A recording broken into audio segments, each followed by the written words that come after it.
नमः शिवाभ्यां नवयौवनाभ्याम् परस्पराश्लिष्टवपुर्धराभ्याम् नगेन्द्रकन्या वृषकेतनाभ्याम् नमो नमः शङ्करपार्वतीभ्याम् नमः शिवाभ्यां सरसोत्सवाभ्याम् नमस्कृताभीष्टवरप्रदाभ्याम्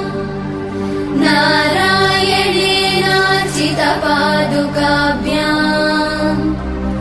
नमो नमः शङ्करपार्वतीभ्याम्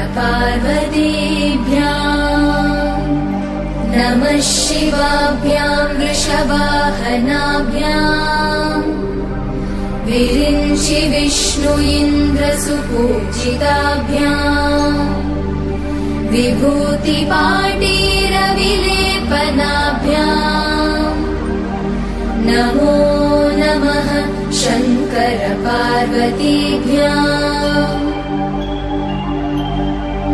नमः शिवाभ्यां जगदीश्वराभ्याम् जगत्पतिभ्यां जयविग्रहाभ्याम्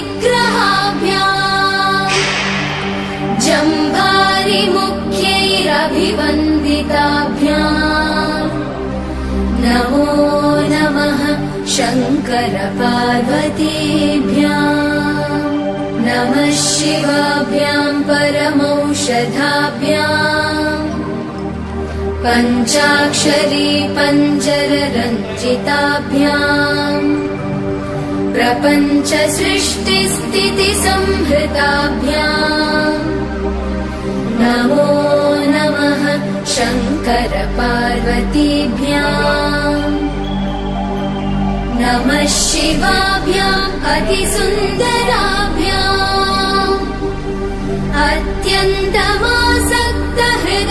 अत्यन्तमासक्तहृदम्बुजाभ्याम्